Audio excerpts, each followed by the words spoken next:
você tá vendo esse vídeo exatamente no dia 29 de outubro, parabéns! A partir de agora você irá presenciar um dos eventos mais aguardados desse ano. Sejam bem-vindos à semana de Halloween do canal Thiagueira. Nossa senhora, eu tô muito feliz e muito animado de estar finalmente realizando esse projeto que estava encabeçado desde o começo do ano. Bom, deixa eu explicar rapidinho como vai funcionar essa dinâmica aqui do canal. Não é todo mundo que sabe, porque tem muitas coisas que não sabemos, pois não se pode saber de tudo, não é mesmo? Mas o Halloween é uma das datas comemorativas que eu mais gosto. Ai, não vem comentar, ai, a síndrome de vira-lata, não sei o que. Cara, não me enche o saco, por favor, beleza? Eu sei que aqui no Brasil ninguém liga muito pra data e ela não é lá muito comemorativa e coisas do tipo. Mesmo não fazendo parte da nossa cultura, quem se importa? E também foi ano passado que essa data se tornou de fato muito importante pra mim, porque foi entre os dias 28 e 31 de outubro que eu lancei 2 vídeos com temática de Halloween aqui no canal. E foram meus primeiros vídeos que passaram da casa tipo das 2k de views, mano, eu fiquei muito surpreso com isso. E desde então, após esse boom aqui do canal, digamos assim, eu venho planejando essa semana de Halloween pra vocês. Sem mais delongas, ela vai funcionar da seguinte forma: partindo dessa terça, dia 28, até o dia 31, que é o dia do Halloween, que cai numa quinta-feira. Você deve estar pensando, cara, mas você só posta um vídeo por mês, como é que você vai conseguir fazer isso, hein? Você pensou nisso? Cara, parabéns, você é um tremendo de um filho da... E o especial de Halloween contará com os seguintes vídeos. Esse vídeo aqui que você está assistindo no momento é os personagens mais assustadores do desenho. E no vídeo de amanhã eu vou te mostrar filmes horríveis que você tem que passar longe desse Halloween se você não quiser perder o seu tempo. Porque eu assisti 4 filmes péssimos e eu me arrependi profundamente de ter feito isso. E por último, pra finalizar, mas não menos importante, teremos o vídeo com os episódios mais traumatizantes dos desenhos.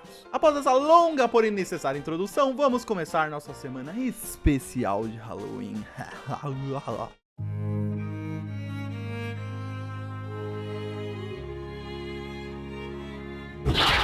Para começarmos em alta, eu não poderia deixar o Lich de fora dessa lista. Um ser completamente bizarro que exala pura maldade. Durante todo o desenho, desde a sua primeira aparição até o seu final, e sem dúvidas a lataria dele é o motivo dele ter me gerado tanto medo na infância. Além dele ser gigante e ser completamente desalmado, ao procurar sobre o Lich, eu descobri que ele é uma figura meio que mitológica. Em todas as histórias que contêm as participações do personagem, ele é descrito como um tipo de morto-vivo que adquiriu imortalidade. O mais legal da origem dele é que na maioria das histórias ele era um mago, mas aqui em Hora de Aventura não, ele só é um bichão sinistro mesmo. Como esquecer uma das cenas mais grotescas do desenho, sem dúvida, que é aquela primeira luta épica com o Finn, onde ele é derrotado por um casaco fedido ainda, que a princesa Juba não devia lavar faz uns 3 anos. E sem falar naquela bizarrice dele possuindo a princesa Jujuba. Aquela cena é muito questionável, eu real fiquei me perguntando como que aquilo passou na Cartoon um dia. E já no episódio da Cidadela, ele também assustou muita gente naquela cena onde ele fica só o osso. E também é muito bizarro as cenas que ele tá no corpo do Billy. Porque tá lá o Billy normalzão, aí do nada derrete a cara, tem a face do Lich por baixo. Mas no final das contas, o Lich acaba virando o docinho. Cara, esse episódio da Cidadela, ele é muito inesquecível pra mim, porque eu lembro que eu tava almoçando bem na hora que ele ia passar pela primeira vez. Aí eu, como um bom aluno, cara estudioso, cara que foca nos estudos, eu fiz isso mesmo. Eu faltei na escola pra assistir o episódio e é isso aí. E uma outra cena muito perturbadora do Lich é quando ele finge ser o Jake pra enganar o Finn da outra realidade. Aquela cena dele paradão com aquele sorriso macabro no rosto é extremamente perturbadora. E aquelas risadinhas que ele faz, mano, nem se fala. E o Lich também marcou presença no jogo Dungeons and Dragons, vulgo D&D, no qual a Hora de Aventura foi inspirado. E outra coisa bem maneira que eu achei a respeito dele foi essa foto. Era pra ser a primeira versão dele pro desenho. Diferente do seu design final, que foi pro desenho, que inclusive é totalmente inspirado no Rei de Chifres, do filme O Cadeirão Mágico de 85 da Disney. Pra quem não conhece, é tipo o filme mais assustador que já teve na Disney, e esse filme quase faliu a empresa, pra você ter noção. Como podemos ver nessa imagem, esse Lich ele era bem menos amedrontador. Diferente, ele tinha um olhar mais comum, digamos assim, olhos maiores, ele usava uma coroa e um manto. Não, não é o manto do Timão, esse só poucos podem usar. Os criadores decidiram mudar, pois não acharam assustador o suficiente. E comenta aí se você tinha medo do Lich quando você era criança assistindo Hora de Aventura. Cara, eu lembro perfeitamente da frase que ele mandou pro Finn uma vez ecoando na minha cabeça quando eu era criança. Você está sozinho, criança. Só há trevas pra você e morte pros seus amigos. Isso é só o começo. Eu vou comandar um exército enorme e terrível. Vamos viajar por 1 bilhão de mundos. Vamos navegar até que toda a luz seja extinta. Você é forte, garoto. Mas eu sou o Finn.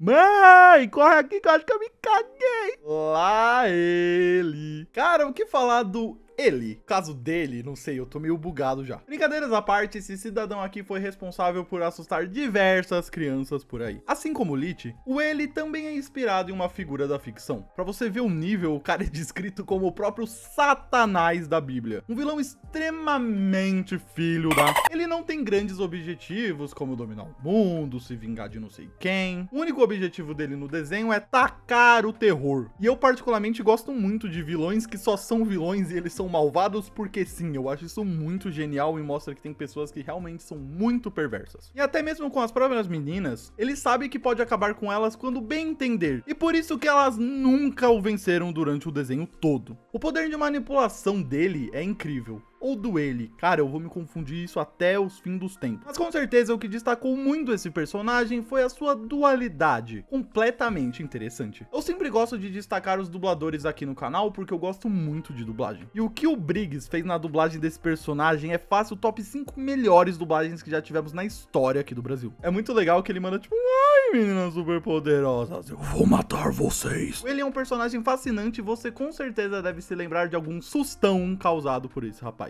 A cena dele que eu mais fiz cocô depois de assistir quando pequeno foi a do episódio Demônio da Velocidade, na qual ele fica completamente gigante, completamente assustador. Mas a pergunta que fica é a seguinte: quem mais se cagou com ele? Foi ele ou foi você? Profundo. Bom, eu acho que não precisa nem comentar muito porque essa filha da... Brincadeiras à parte, Coraline é um filme genial. Com certeza é um dos meus top 10 filmes favoritos da vida. E sempre que eu posso, eu reassisto essa obra de arte. Cara, Coraline é o tipo de filme que eu posso ver daqui a 20 anos que eu continuarei tendo pesadelos com a Bela Dama. Diferente dos outros personagens, ela tem um diferencial que acaba assustando ainda mais, que é o contexto do qual ela faz parte. A forma que o desenvolvimento da Bela Dama vai se desenrolando no filme acaba deixando tudo ainda mais assustador. Primeiro com a família de mentira e manipulações que ela faz com a Coraline. Quando você começa a entender, já é uma coisa muito pesada de se fazer com uma criança. E todo esse lance que Coraline tem de colocar botões nos lugares dos olhos e de costurar é muito macabro. Depois só vai piorando com o mistério envolvendo o gato e as outras crianças que foram capturadas por ela, até o auge do terror, com ela revelando sua verdadeira forma. Cara, quem não se cagou com a cena final da perseguição, você tá mentindo. Mano, ela ficou cega, ela revelou que aquela dimensão era totalmente falsa. Eu fico todo cagado com essa cena porque eu não consigo descrever o que é aquilo. E a fuga é muito traumatizante. A adrenalina e tensão vai lá no alto e você fica que nem doido torcendo pra Coraline conseguir escapar. Cara, é muito agoniante porque parece que realmente não vai dar. Principalmente quando ela agarra a perna da menina, que já está ali na portinha. Nessa hora, o que fica na portinha é outra coisa, que é o seu cocô. Fora o design dela, que é extremamente perturbador, o jeito frio da Bela Dama é a coisa que mais impressiona nessa personagem. Aff Maria, eu não vou nem ficar comentando muito pra eu não ter que trocar minha fralda aqui. O próximo personagem da lista, na verdade, é tão complexo que chega a ser um combo de personagens 3 em 1. E eu estou falando de personagens do Ben 10. Primeiramente, temos o Fantasmático, que é um dos heróis mais amados pelos fãs de Ben 10 e é um dos meus favoritos também. Tem nem o que falar, o cara é simplesmente brabo. Eu disse 3 em 1, pois eu vou aproveitar e citar logo 3 de uma vez, porque fica mais fácil. Bom, o primeiro deles, como eu disse, é o Fantasmático. Um alien que, na real, nunca foi bonzinho. Ele sempre teve um caráter duvidoso, pois se tratava dos Scare, dentro do relógio. O Fantasmático não era muito de aparecer, mas quando resolvia aparecer, era sempre pra trazer grandes traumas pra todo mundo. O cara era sinistro. Tudo bem que a dublagem carioca dele tirava um pouco da sinistreza. Foi mal, Shiri. É que esses relógios somos meio ligados.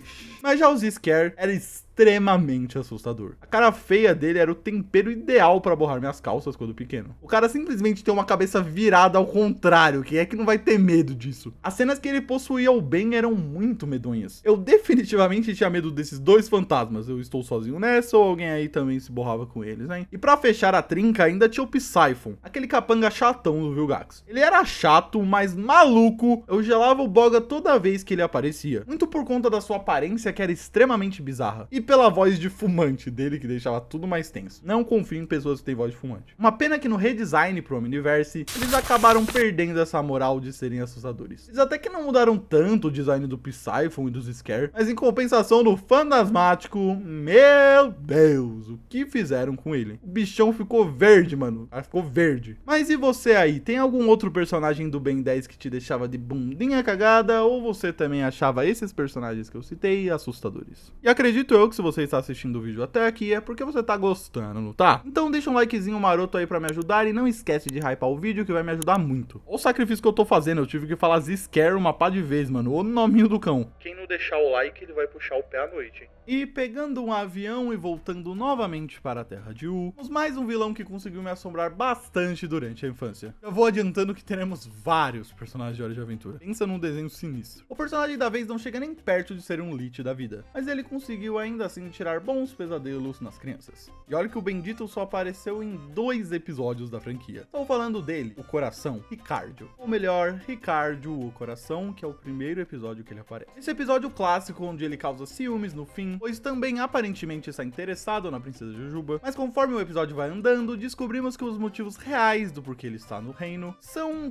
tanto assim macabros. Ele não quer se casar com a Jujuba, e sim com o coração dela. O maluco quer literalmente arrancar o coração da mina com uma garrafa. Cara, essa cena é bem perturbadora. Porém, essa cara que ele faz acaba meio que sendo mais engraçada do que assustadora, mas tudo bem. Eu esqueci de mencionar, mas a origem dele também é um tanto sombria. Cara, é literalmente o coração do Rei Gelado. E após tomar uma poção, o feitiço acabou ferrando ele, fazendo seu coração meio que criar vida própria. E o poder de manipulação desse safado é um tanto quanto alto. Cardio sabia muito bem usar as palavras. Mas Finn não caiu na dele e acabou com a farsa do Dom Juan de o misterioso coraçãozudo. Você achou a primeira aparição dele assustadora? É porque você não viu a segunda. O episódio Lady Jujuba é de causar arrepios até hoje em quem assiste. No episódio, Lady e Jujuba se juntaram para ir atrás do Finn e do Jake, e sumiram em uma missão de capturar o Rei Gelado. Elas vão até o Polo Norte e passam poucas e boas até acharem a localização exata dos meninos. E era melhor elas não terem descoberto onde eles estavam, pois em uma cena grotesca, elas acham os dois desmaiados e o Rei Gelado todo aberto, esparramado no chão. Detalhe que eles acham que fizeram uso de entorpecente, sabe? Que não pode falar muito do YouTube também, mas isso só deixa tudo pior. E aí Ricardo sai das sombras e tem seu retorno triunfal. Ele está meio mudado. Ao invés daquele coração pequeno com cara de safado, ele virou essa aberração aqui com tendões flexíveis. E olha que não são os mesmos tendões do rico de apenas um show que não sentia dor. Cara, essa cena é nojenta. E se você parar pra pensar na operação sinistra que rolou ali, o negócio fica ainda mais perturbador. O jeito que ele esnoba e debocha do Rei Gelado como se ele não fosse nada é muito cruel. O cara literalmente arrancou os órgãos do cara e ainda ficou desmerecendo ele. Ele ainda quer o coração da Jujuba. E sai na mão com ele e ela facilmente desce o cacete nesse pilantra. Só que essa cena ela também é um pouco violenta, porque ela pisa nele.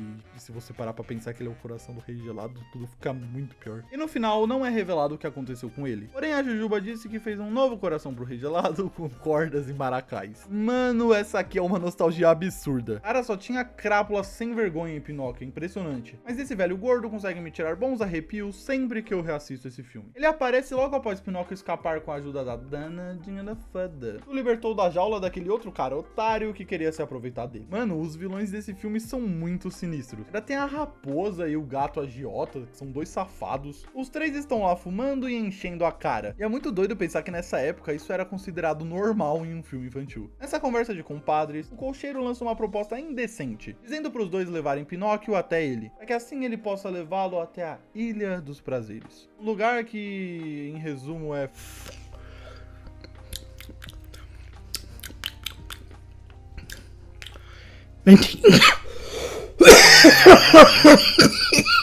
E é justamente essa cena que é responsável pelo meu trauma com esse cara. Pois ao ser questionado pela raposa malandra em relação à polícia descobrir algo, o velhote afirma que isso não tem chance alguma de acontecer, pois quem sai de lá nunca volta como menino. E nessa fala ele fica com o rosto todo vermelho, parecendo o próprio Demon. Cara, que bagulho assustador, olha a cara desse xarope, tá amarrado. Daí pra frente é só pra trás. E aí depois todas essas crianças viram burros em uma cena cheia de dor e completo sofrimento. Mas é pra criança, então tá de boa. Pra fecharmos a participação desse estrupício, pesquisei o que é um cocheiro, pois eu de fato não sabia. Eu descobri que um cocheiro é um cara que conduz os cavalos em uma carruagem. E pelo andar da carruagem, o seu boga já foi garagem. Bom, sem piadinha. Vamos para um assunto delicado complicado agora. Cara, por onde eu começo? Vou começar questionando a minha vida com uma simples pergunta. Por que diabos geral assistia Pingu? Eu até citei o desenho nesse vídeo super legal que eu fiz quando eu voltei com o canal, chamado Explorando Desenhos de Outros Países. Vai estar aí no card pra quem quiser dar uma olhadinha depois. Eu assisti muito esse desenho na infância, mas agora revendo o episódio Sonhos de Pingu, o famoso Pingu Dreams, eu me questionei fortemente sobre qual é a graça desse desenho. Eu tenho uma memória afetiva gigante com esse desenho, pois eu lembro que ele tinha lições e mensagens bem bonitinhas em relação à família. Mas depois de reassistir esse episódio, eu acho que eu me arrependi um pouco. Se eu fosse vocês, eu preservava a memória afetiva que vocês têm com o Pingu. O episódio basicamente começa com a mãe do Pingu contando uma história pra ele dormir. Pingu pega no sono e é aí que o problema começa. O sonho tá mais pra pesadelo, né? Mas ok. No sonho, a casa do Pingu tá balançando muito, o que acaba acordando ele. Eis então que o iglu que ele reside se levanta, e a cama dele cria vida e começa a andar por aí sem rumo. O garoto fica confuso no começo, mas depois começa a achar divertido, como se ele estivesse pilotando a cama ou algo assim. E o pior de tudo é que é mostrado que eles estão sendo observados por alguém. E sim, esse alguém é a desgraçada da foca, mano. Que bicho feio, é impossível não se traumatizar com essa aberração. Ela se aproxima e começa a fazer bullying com o Pingu, encostando nele, comendo o lençol da cama dele e depois perseguindo os dois enquanto ri diabolicamente. Pingu só escapa, pois no sonho ele desliza de um barranco e quando vê ele acordou na vida real, pois ele acabou caindo da cama. Quem nunca, né? Ele vem chorando pra sua mãe que o conforta. E o episódio simplesmente acaba. Essa foca é muito sus. Se não bastasse o medo que ela faz você sentir só pela aparência bizarra dela, quando você cresce tudo se torna ainda pior. Pois pesquisando na internet você consegue facilmente saber que focas são predadoras de pinguins. Eu infelizmente descobri que elas não são apenas predadoras de pinguins, porque elas costumam fazer aquela coisa com E que não pode falar aqui no YouTube, que é pavoroso, antes de enfim concluir sua caça aos pinguins. Acho que depois dessa eu não preciso comentar o porquê desse personagem ser tão macabro, né? Antes de continuarmos, eu queria agradecer a você que continua vendo o vídeo até aqui. Eu preparei esse especial com muito carinho e ver que vocês estão gostando me deixa muito feliz. Não esquece do like que isso vai me ajudar muito. E também não esquece de comentar no final do vídeo qual desses personagens é o que mais te aterrorizou durante a infância. A personagem que iremos falar agora vem lá do desenho Duelo Shaolin, que também é um dos meus desenhos favoritos do universo. Sim, eu sei que eu falo isso meio pra todos os desenhos, mas mano, é verdade. Esse desenho marcou muito a minha infância. A personagem em questão é a Yuya. O nome complicado, embora tenha só 4 letras, pegaram as letras mais complexas do alfabeto. Pra quem não lembra ou não conhece a personagem, ela é essa fantasminha aqui. Inclusive ela tá na thumb do vídeo. Obrigado, Lori, por mais essa thumb lindona aqui do canal. Quem quiser fechar trampo com ela, vou deixar o link aí na descrição, beleza? Essa fantasminha vivia seguindo até então o vilão principal do desenho, o memorável Jack Spicer. Foi mal, não resisti, tive que imitar o homem falando o nome dele. Desde o começo do desenho, o objetivo deles era pegar o tal do Shen Gongwu, porque com ele, os dois pilantras conseguiriam poder para dominar o mundo Shaolin. Cara, nessa forma, ela já era muito assustadora, pelo simples fato dela ser essa máscara bizarra e de sempre mesclar entre os momentos completamente frios e calculadoras e momentos que ela estava com muita raiva. O grande problema de fato acontece quando descobrimos o plot twist irado da Yuya. Ela na verdade é uma humana e ficou presa no corpo de um fantasma, o que já seria bizarro o suficiente, mas tudo fica ainda mais dark quando ela, através da sua incrível manipulação, convence o Raimundo, sim, o nome do maluco é Raimundo e ele realmente é brasileiro, por isso que esse desenho é tão da hora. Ela convence o Raimundo a trocar de lado e virar um Sasuke da vida. Então, após muito trabalho, ela usa Raimundo como parte do plano de seu renascimento. Ela se transforma de um fantasma feio para uma tremenda gosto. Essa mulher sombria e totalmente perversa, na verdade. Aí em diante ela fica ainda mais cabulosa, se juntando com outro malandro chamado Chase Young. Ela fica tão cabulosa que, pra vocês terem ideia, ela coloca o Jack Spicer no bolso. Ele se torna totalmente capacho dela, ao invés do contrário do começo do desenho. Cara, que vilã sensacional. Uma outra coisa que ajudava muito ela a ser assustadora era a sua incrível dublagem, já que sua voz era muito aterrorizante. Ela foi dublada pela gloriosa Maria Helena Pader, e também dublou outros grandes personagens da Cartoon, como a Dona Tromba e a Senhora Endívia do Chowder, por exemplo. Bom, eu avisei que iam ter muitos personagens de Hora de Aventura, então bora pra mais um. Vamos falar agora sobre a Shuko. Pra quem não se lembra, era aquele monstro completamente bizarro que apavorava o nosso querido Finn. E apavorava a gente também. Ela entra na lista de personagens que tem um super background por trás. E muito caroço no angu antes dela virar esse monstrengo muito feio. Shuko, na verdade, foi abandonada pelos seus pais. Antes disso, ela teve o braço mutilado pelos próprios, pegaram o braço dela e venderam em troca de um laptop top. E mundo é esse tão cruel que a gente vive. Caraca, é bem pesado o background da Shuko. Então ela tomou o rumo da delinquência e acabou virando uma criminosa. Ela trabalhava para a gangue dos garotos do banho. Cá entre nós é um belo nome para você ter numa gangue. E um belo dia mandaram ela roubar o amuleto da princesa Jujuba. Esse, no caso, é a história do episódio O Cofre, onde o Finn decide enfrentar seus pensamentos reprimidos e tirar a tal dama fantasma da sua cabeça, que no caso é a Shuko. Após ela roubar a Jujuba, temos uma luta muito legal entre a Shoko e os Guardiões Chiclete. E a Shoko acaba caindo em um lago tóxico, que acaba resultando na horripilante dama fantasma. E por que fantasma, você me pergunta? Pois é revelado que ela morreu naquele dia do roubo. Ela foi se rastejando até onde era a casa da árvore atualmente, acabou indo dessa por uma melhor debaixo dela. Por isso ela tem essa ligação sinistra com o Finn. E tudo só fica mais legal quando descobrimos que o Finn é na verdade a reencarnação dessa menina. Cara, bizarro demais. Mas com certeza o momento mais assustador dessa personagem, sem dúvidas, é na sua primeira aparição, no episódio Sustos,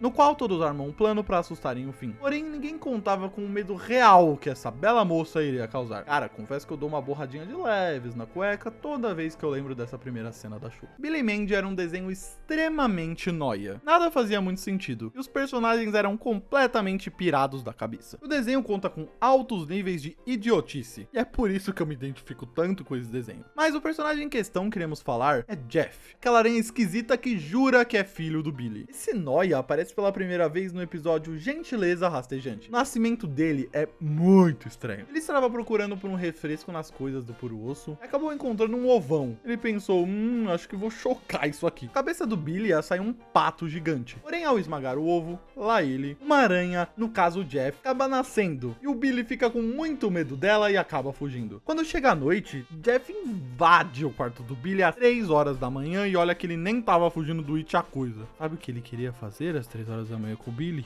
Isso mesmo. Servir um belo bolo de banana. Billy dá um socão nele e sai correndo, chamando a Mandy e o puro osso. Ah, detalhe, o Jeff já cresceu e ele já é adulto, tá? É assim que as vidas das aracnídeos funcionam. A relação deles não é nada boa. Ele rejeita o tal filho, que se sente muito mal com essa rejeição. Basicamente, a vida dele se resume em agradar o Billy, pra ser aceito de fato como seu filho. Acho que deu pra entender que ele é meio loucão, né? Mas o episódio em questão que fez eu temer, e nem é temer o ex-presidente Temer, fortemente esse personagem, e ter alguns pesadelos com ele, foi na segunda temporada, onde ele volta a aparecer no episódio Os Empalpos de Aranha. E nesse app, sim, ele conseguiu me assustar pra valer. Basicamente, nesse episódio, estava rolando um festival de pais e filho, Billy acabou comendo um hambúrguer do chão mega nojento, e ficou com medo de virar um inseto, pois tinha uma família de moscas na boca do cara. Lavando a mão lá no banheiro, essa cena é engraçada. Billy manda um toma essas, insetos nojentos, beije meu bumbum. Jeff ouve isso e ele vai lá dar 2 beijos nas 2 bandas do Billy. E essa brisa fica por vários episódios, onde ele fica perseguindo o Billy em busca de aprovação paterna, umas cenas muito sus e muito duvidosas. Chegando ao último personagem da nossa lista, eu não poderia deixar o McHale de fora dessa. Quando eu separei os personagens pra trazer nesse vídeo, ele foi o primeiro que eu pensei. Não tem como, o cara é simplesmente o meu valentão, sei lá, mano, eu tenho um pavor desse cara até hoje. Eu morria de medo dele quando eu era criança. Pra quem não se lembra desse miserável, basicamente ele era rival do Luiz Hortelã, e ele era pra lá de estranho. O objetivo dele era ganhar o concurso de trocadilhos de Porto Tempestade. Por isso ele é conhecido como Trocadilho McHale. No caso é McCade ou algo assim, mas eu falo McHale porque fica melhor. Ele aparece de supetão lá na Barrica Doce quando o Luiz e o Flap ensaiavam alguns trocadilhos do carilho. Só de olhar pra lataria do sujeito, você já entende o porquê ele tá na lista. Isso é a cara normal dele, hein? Eu garanto que isso vai piorar. Luiz tá com boga na mão de enfrentar o cara, porque ele é tipo Gold, o bode dos trocadilhos. Na real, ele só perderia para uma pessoa nos trocadilhos na face da Terra, pro Zoa de apenas um show. Então, finalmente começa o concurso. E Luiz tá passando mal pro trocadilho. O cara tá roubando a brisa da plateia. Nem é a vez dele de se apresentar, mas ele não tá nem aí. O cara dá em cima de uma gostosa que tá lá, uma hortelã de frutinha. O hortelã, ele tava passando tão mal, que tem uma cena que ele tipo entra pra dentro do próprio cu, assim. Parece eu quando eu prometo que vai ter vídeo e acaba não tendo. Detalhe pro trabalho impecável dos tradutores em adaptar as piadas. Porque claramente em inglês é totalmente outra piada, mas eles conseguiram deixar em português muito sensacional também. Então ele põe o hortelã pra chorar e acaba com o dia do cara. Flap vendo a situação, sobe no palco e começa a tentar peitar o cara no trocadilho. O cara começa a ficar meio pá com o Flap e a cena mais bizarra e amedrontadora desse episódio acontece. O cara simplesmente começa a falar um monte pro Flap, enquanto a cara dele vai ficando mais sombria e trocando de cor. A voz dele vai ficando mais demoníaca. Cara, eu me borro até hoje quando eu vejo essa cena. O Flap Jeff desmaia e o cara perde totalmente as estribeiras. Ele monta um sanduichão e joga na cara do garoto sem motivo algum. Então a plateia, principalmente o Falange, se revolta com o cara e começam a vaiá-lo. Falange sobe no palco e Flap faz a trollagem da mulher com o chapéu vermelho. A plateia cai na risada e o Luiz e o McHale vazam de fininho, mas a casa tá vindo abaixo. O episódio acaba com Luiz hortelã e Trocadilho McHale juntos num copão de cerveja, rindo da desgraça alheia, enquanto se zoam com mais trocadilhos. Like no vídeo ou travessuras. Chegamos no final do nosso primeiro vídeo do especial de Halloween aqui que eu preparei pro canal. Eu espero muito que vocês tenham gostado, eu curti muito fazer esse vídeo porque eu gosto muito de falar sobre terror. Daquele jeitinho tiagueira que você já tá ligado. Se você curtiu esse vídeo, não se esquece de se inscrever no canal, de acompanhar o vídeo que vai sair amanhã e o que vai sair na quinta-feira também. Não esquece, por favor, de hypar esse vídeo e de deixar o like também, que isso ajuda muito na divulgação do conteúdo. Cara, se eu fosse você, eu não perdia os próximos vídeos, hein? Que senão eu vou mandar o McHale e toda a tropa que apareceu nesse vídeo e te caçar à noite. Garanto que vocês vão amar esse especial. Bom, eu vou indo nessa antes que o Jeff comece a achar que eu sou pai dele e tal, aí eu vou ter que pagar pensão, já viu.